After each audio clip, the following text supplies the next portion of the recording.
I swear to God, dude, every episode I watch of this show, I just lose another part of my brain. Holy shit.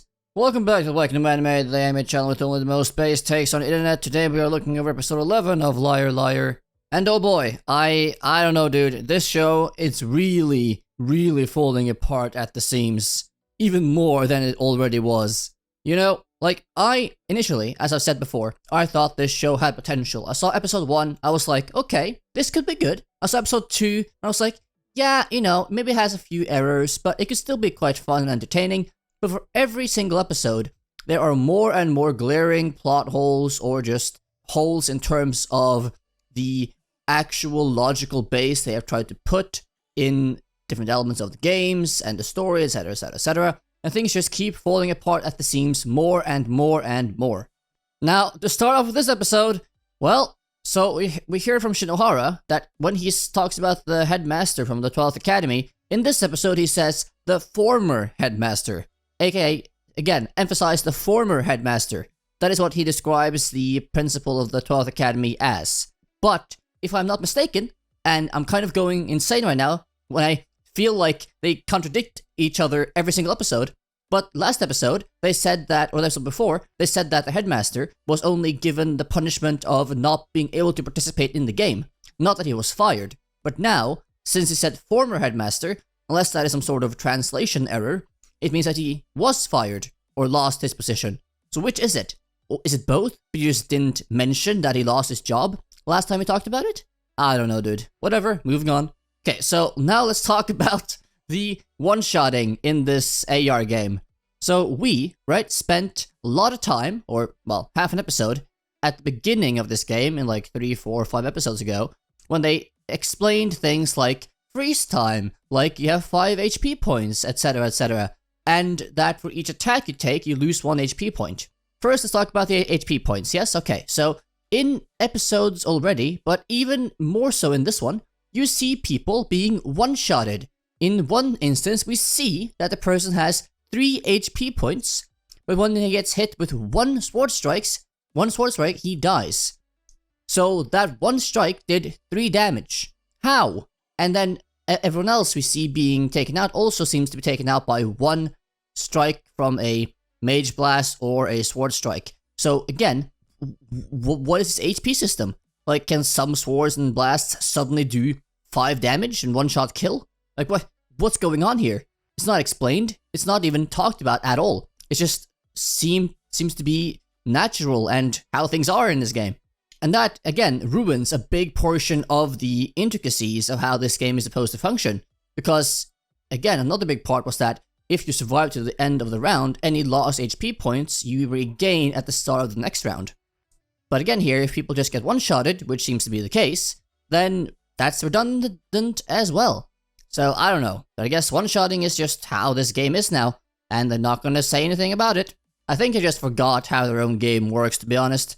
And that brings us to another point, the freeze time mechanic. They spent many minutes on this in prior episodes, talking about how the freeze time works and how much freeze time you get based on you using an in-game ability or a ability from like outside the game, etc, etc.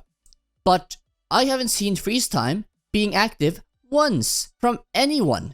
And freeze time, as far as I understood it, is supposed to limit you from using any abilities or anything at all, making you really vulnerable in that time period.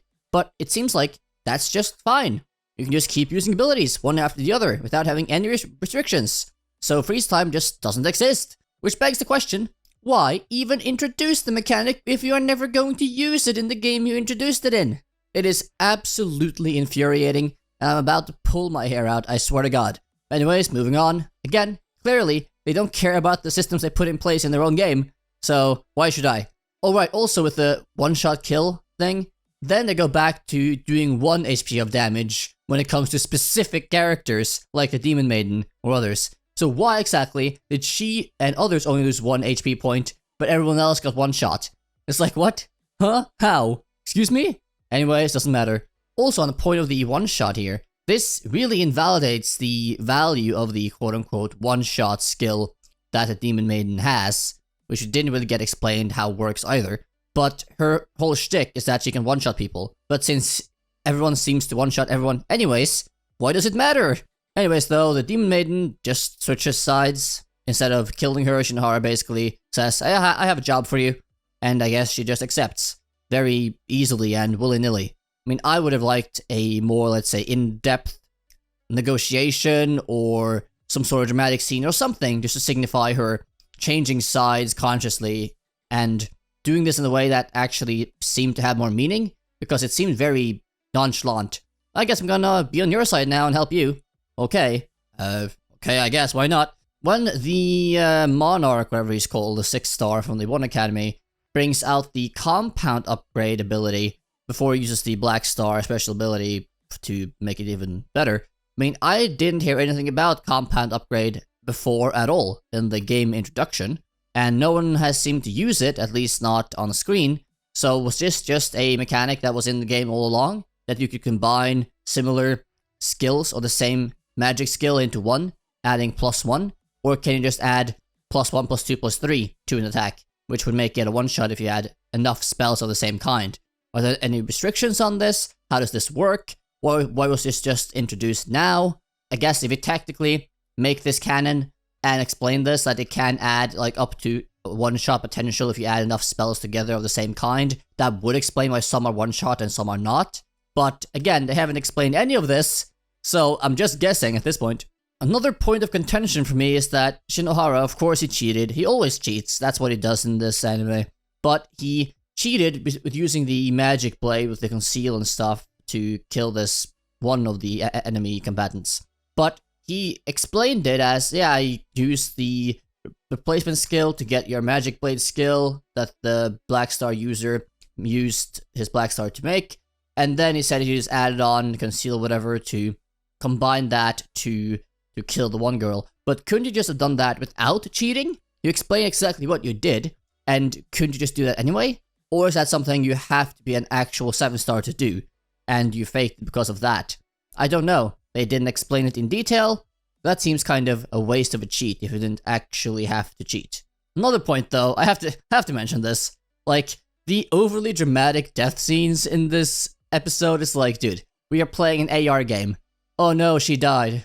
Did I do good? Am I your favorite now? Oh no, don't leave me. Like, it's so overly dramatic. It's like, dude, come on, it's an AR game. You're not dying for real. Come on. Like, I don't know, dude. It seems so gimmicky, and you almost just want to laugh. You just want to be like, are they really doing this? Are they really doing this? Yes, they are. Yes, they are.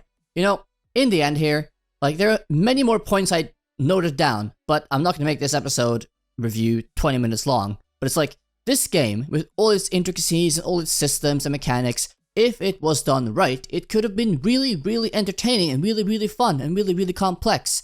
The team building and alliances and all these things as well. But they made it seem so slapstick and stupid and retarded that it's like, what? It's such a waste. Such a waste. This whole anime is a waste at this point. They could have done so much more with it. I'm not sure if it's the source material that's lacking or just the adaptation team or whatever that's lacking, but something went terribly wrong here. As a side note, I just ordered the first light novel that just dropped in English last week. I will be reading it sooner or later, and I might very well make a review of it to compare this season to the first light novel and see how it goes. My last point though in this episode review will be that I'm quite sad that they skipped the entire Empress and Demon Maiden sort of team up. Because we only see at the end of the episode that Ronnie, whatever, is running away from the fake Empress, and she's about to finish her up, and then the Demon Maiden comes in with a one-shot kill, which was their plan, to try to, like, kill her in one shot because she has 999 HP. It doesn't work, of course, and Demon Maiden gets shot, and yeah, that's it, basically. It's the end of the episode. But again, we didn't get to see any of the Demon Maiden coming to her aid, them teaming up, them making a plan, them doing all these things, which might take, I guess, half an episode to really flesh out. But they could have done that, but I guess they just ran out of time, so they just showed us the end product of it, which makes it have way less impact as well, because it didn't show us any of the things leading up to that.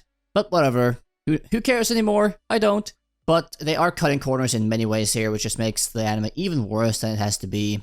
Okay, one very, very, very last thing I have to mention. I was like, so this 6-star guy, before he dies, because he was betrayed by the other, the Batman-esque Empress addict, he's like, he uses the withdraw gun, which I assume is just made for you to shoot yourself in-game to withdraw, because they have to have be dramatic, I guess. He uses the withdraw gun to shoot and eliminate Yuki. What? You can use a withdraw gun? You can use an ability that is made specifically to withdraw from the competition, and you can use it offensively to one-shot another character or an enemy combatant. What? Huh? Can you only use that withdraw ability once, or can you just click withdraw and get guns to shoot people with? Like, what's going on? I have so many questions and no answers. Hi. Anyways, I'm just gonna end this episode review right now because my mind is gonna blow up. I'm so tired of trying to think of how these things work in this anime because they don't explain things and things just don't make sense. And they retcon something and then another thing every episode. And it's so hard to keep track of anything in this anime. I'm just going insane. Anyways though, did you like the episode, hate it, whatever else? I'm sure you know my opinion by now of it. Please leave any comments below on the episode or of my commentary and review. And also please do like, subscribe, hit the notification bell, all that good stuff. And I'll see you in the next episode review, hopefully of a better anime. Bye bye.